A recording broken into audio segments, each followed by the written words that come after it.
Hello and welcome back to another episode of Film for Impact. My name is Dija Henry, and I'm so excited that you're here. Today's going to be another solo podcast, and I want to talk to you about something that pertains to just us as human beings.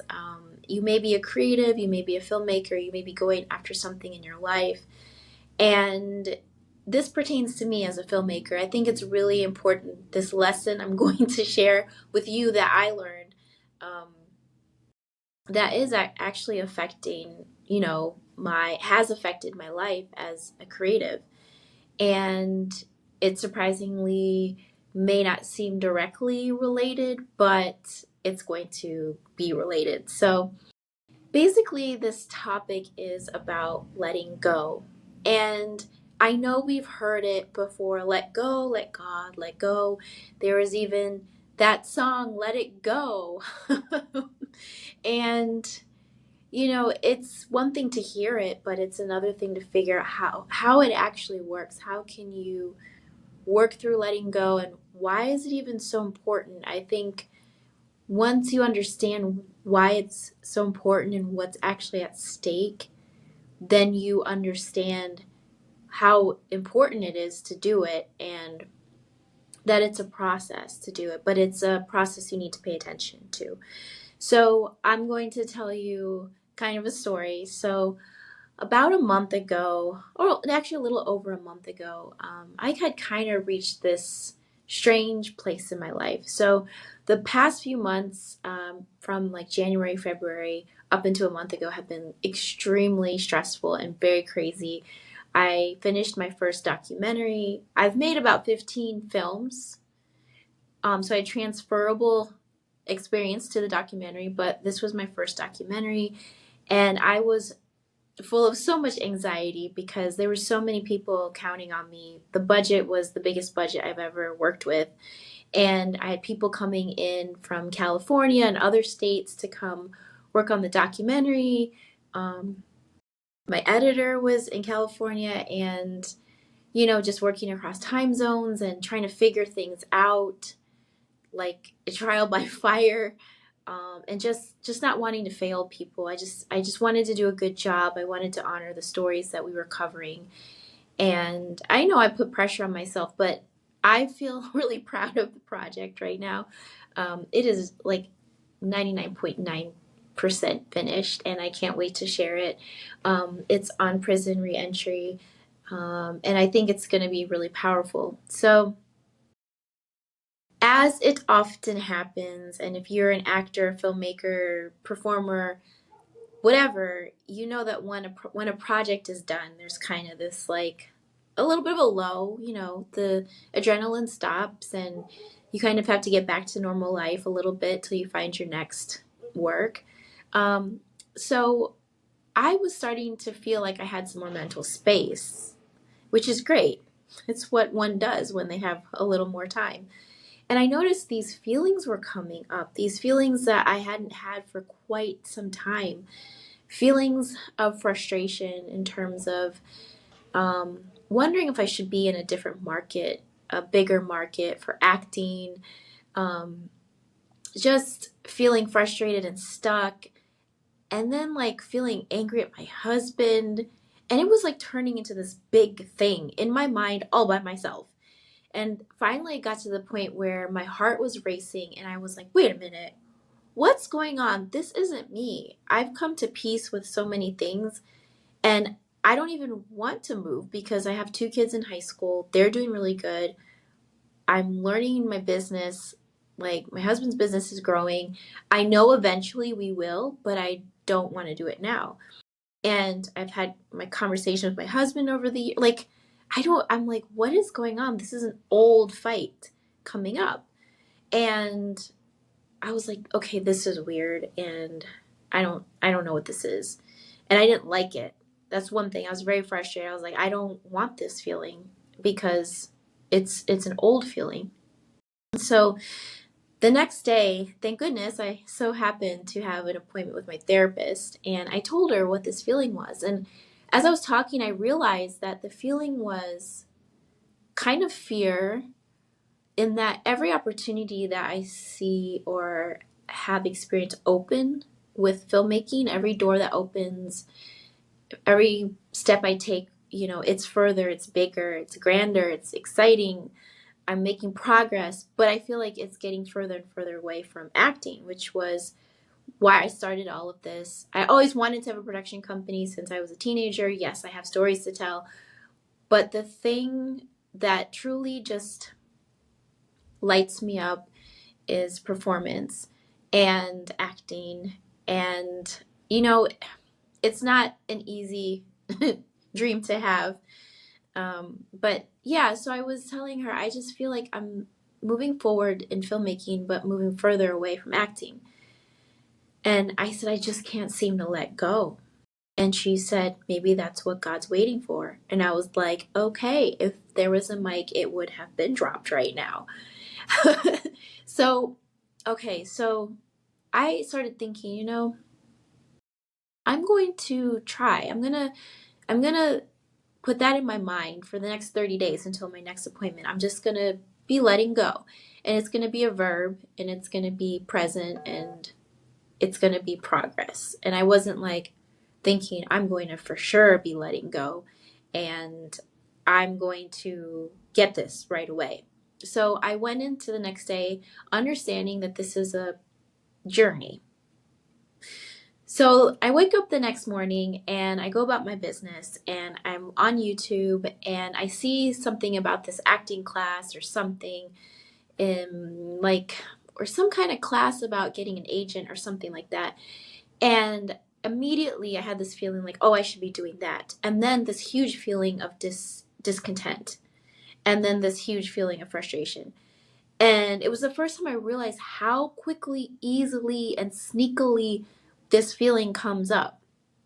How quickly it comes up, like out of the blue. Like before I can even put words to it or process it, the feeling comes up.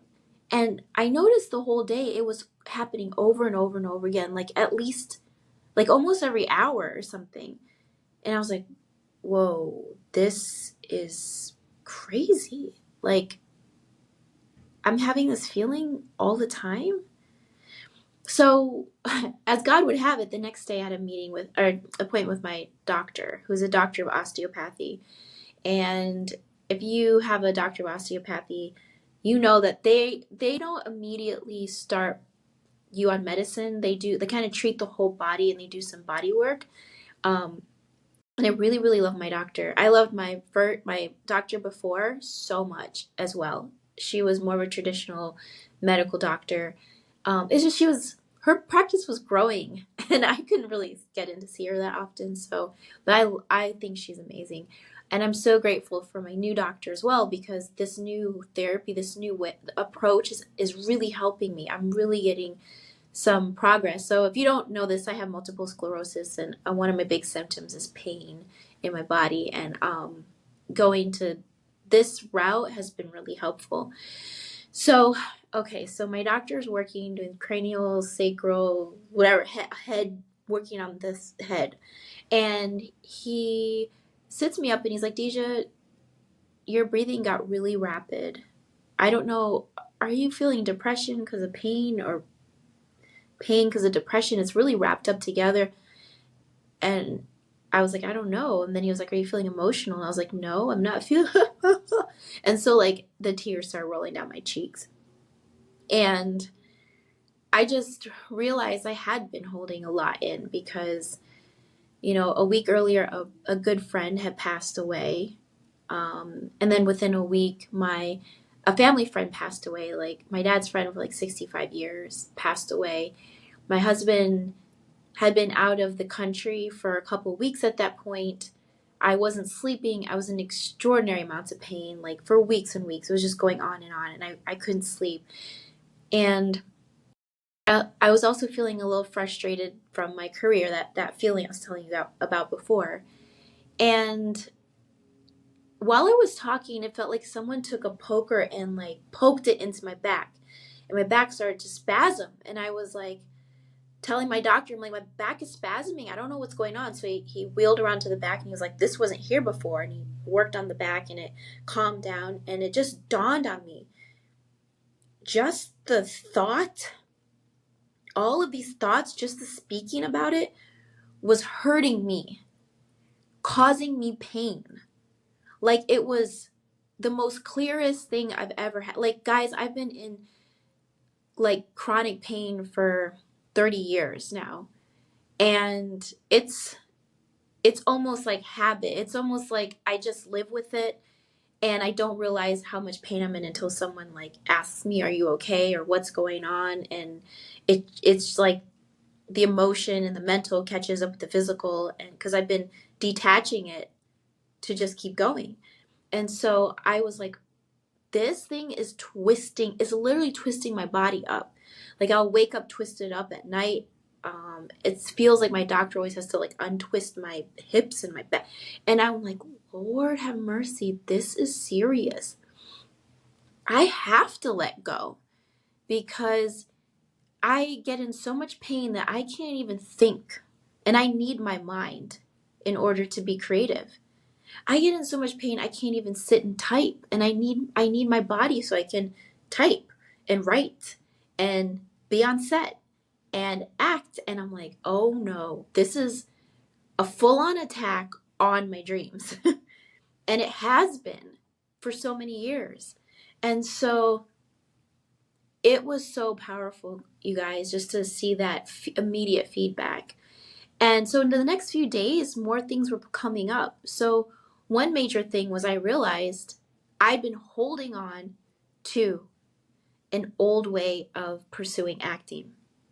I did go to school, but I graduated 20 years ago. So I grew up in a time in the 80s and 90s where it was probably the last of like old glam Hollywood, I think. Like where the doors were very sealed shut and hard to get in, and you had to move to California and grind and they're saying, you get your headshot, you do your resume, you move out to a big city, and you grind and you audition, and maybe in 10 years you'll get a TV show or something. So I think in my mind I'd been really holding on to this old way, and it dawned on me too, like my professors weren't even working actors.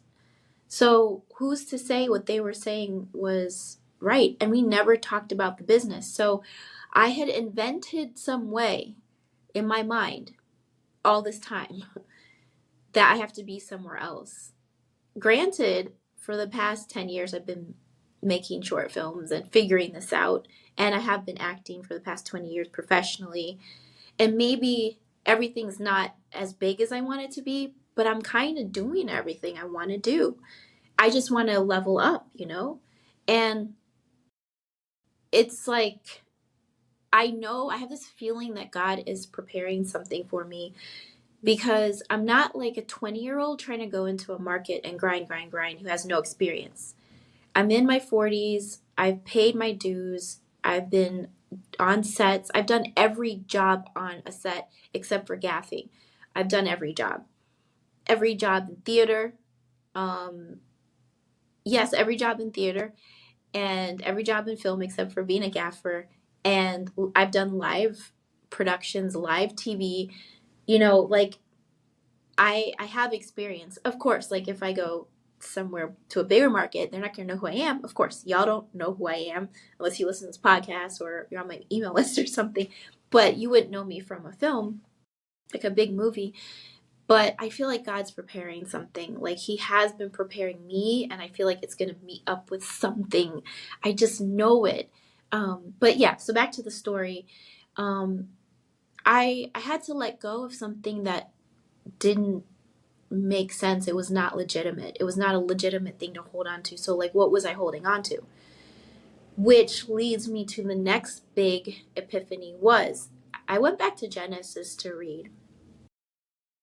And I realized that Eve wanted to know something. She wanted wisdom. She wanted to be like God. But the problem was somehow she forgot she was made in the image of God. And she didn't maybe know or think, or I don't know, but God says in his word we could ask him for wisdom and he give it to us, and he's not going to condescend us or nothing like that. He'll just give it to us if we ask. And I don't know how long the serpent had been talking to her or whatever. It probably took a lot of time until she started doubting. How we do.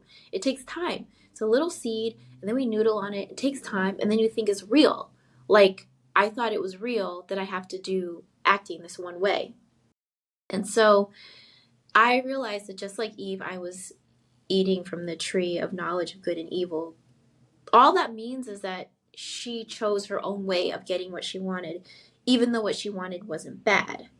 And so for me, wanting to act and act at a high level, it's not bad. It's just the way that we go about things that are harmful to ourselves, to our soul, to our spirit, to others. Like, I'm not going to go run away from home and abandon my family and, try to do this thing. I don't want to do it that way. I want to do it where I'm successful and my family's with me at the Oscars, and we're celebrating together. And that's how I just always knew that's what I wanted ever since I got married 20 years ago. I was like, I want my whole family, all of us to be living in success together. And so I actually had to repent. I had to ask God to forgive me. Letting go is hard. It's like hanging on to the edge of the Empire State Building and the wind is whipping around you and the birds are going by and you're like, why didn't I do more upper body workouts in the gym?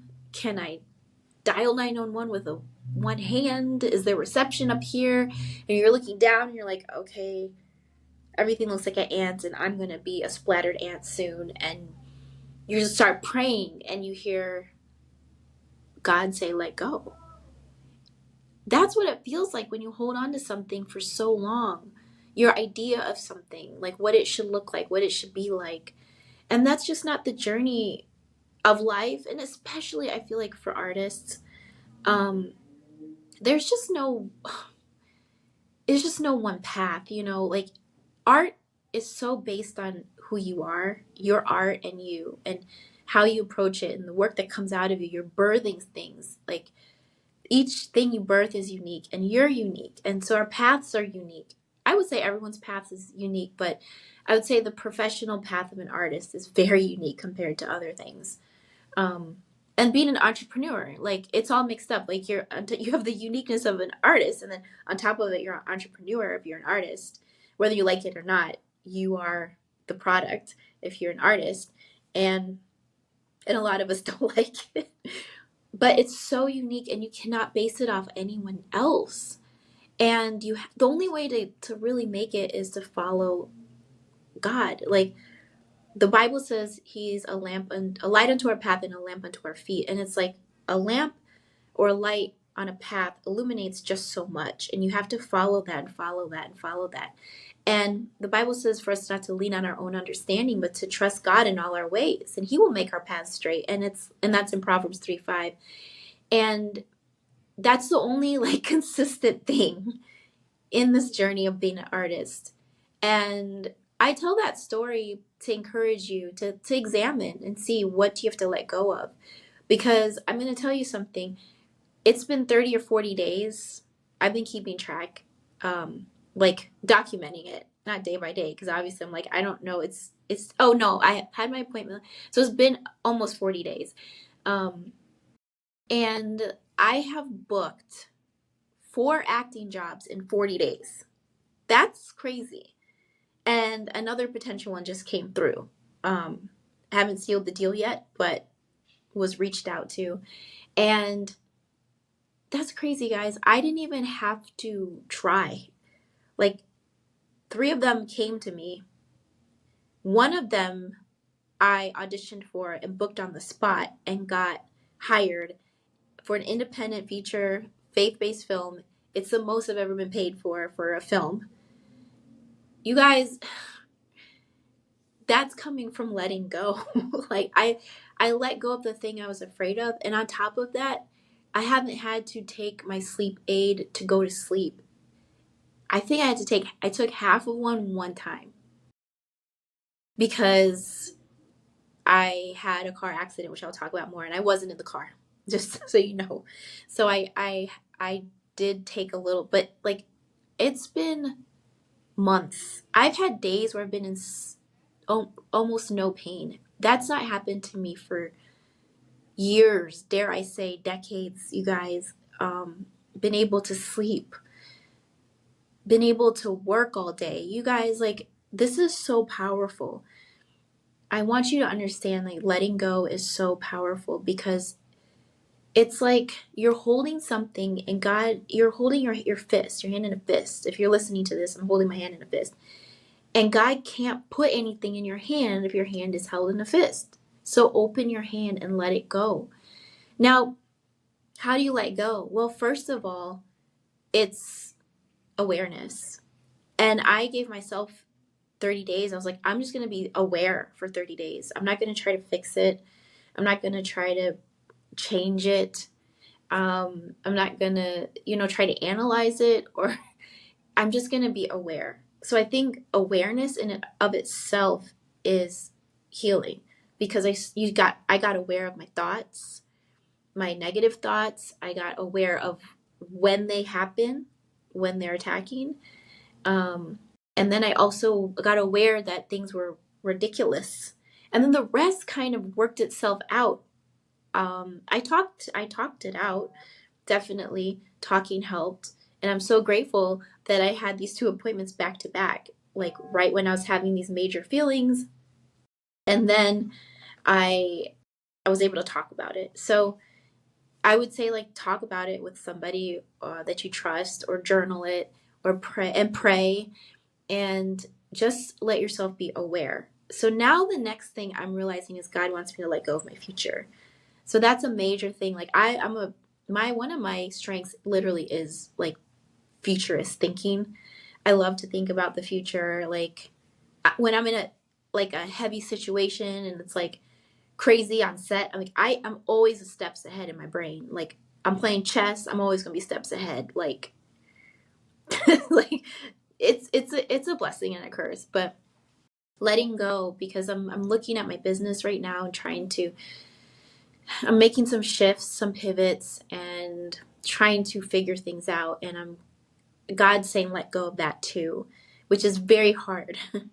So I'm trying to go to Him every morning, to just ask. And I feel like I'm just making like little nudges of steps every day, just a little bit more of understanding. I can see a little bit more. I can peel the blinds back just a little bit. And so, but it's not overwhelming. And I just decided, like, it's okay if I don't figure it out right away, because God's in control and His timing is perfect. And I've learned that. I've walked with God long enough over the years to know that His timing is perfect. But I haven't gotten to the point where I don't get frustrated and worried. So I'm actually, like, that's part of my prayer, that I would, like, peacefully wait, but wait with expectancy. And so I really feel like the work that is getting done in my heart is like very foundational work, because I think I'm going to need these skills in order to do everything I'm doing at a higher level. I'm going to have to learn these skills. And for you too. Like, the thing is that if you've ever heard the saying, what got you here won't take you there, is so true, because the people that go really far, if you study them, they're going into the unknown every day. So there's a point in our culture, I would just say the American culture, where the unknown hits you. Like, you basically start school sometimes as early as 3 or 4, and you're in school until you are an adult. And then there is a pathway, if you would like college, if you can afford it. I know not everyone can, and I'm going through that now with my daughter. Um, a college or a trade school or something. You understand, I need to get training, I need to get a job, I need to provide for myself. But then it starts to get wishy-washy. Like, do I make the choice to, follow my heart, my passion, the calling? Do I go to what's safe? And so you're in your 20s, and it's like you're still young enough and you're figuring it out, and yes, it's unknown, but the risks aren't so high, or the consequences for taking a risk aren't so high, because, you know till you have a partner and children and bills, and it starts to get harder and harder. But it's like letting go allows you to go into the unknown. And I just realized right now in this very moment that I used to say I feel like I'm running with a parachute on. And if you guys know, if any of you are athletes, like I was a gymnast, we trained sprints literally with parachutes on our back, so it would cause a lot of drag, and so make it would train you to be stronger and faster. And I always felt like I'm running with a parachute on, but I realize right now that I just got released from the parachute. Yeah. Whew. I just realized that right now. Yep, you guys. So for me, letting go was resulted in God proving it wrong. My fear was proved wrong. I just, I'm in awe, like especially how he's really saying like, don't give up on acting. I got you. With just allowing me to book, like showing me that this really can affect my body, and this is the healing that I've been praying for you guys have been praying for like 3 decades, and I've had ups and downs, and I got a diagnosis which helped, but just understanding like this is what it is, and I don't have to be beholden to medication and pain medication and things like that. And obviously listen to your doctor. This is my story. But I just wanted to share that with you guys today. It seemed like it was unrelated, but it was completely related, and I didn't know that not letting go was slowly taking away my joy for the work I wanted to do, and it was also it's just holding me back when I thought that holding on to it is what would keep me moving forward. Sounds crazy, but I hope this all makes sense. I hope that you guys got something out of this.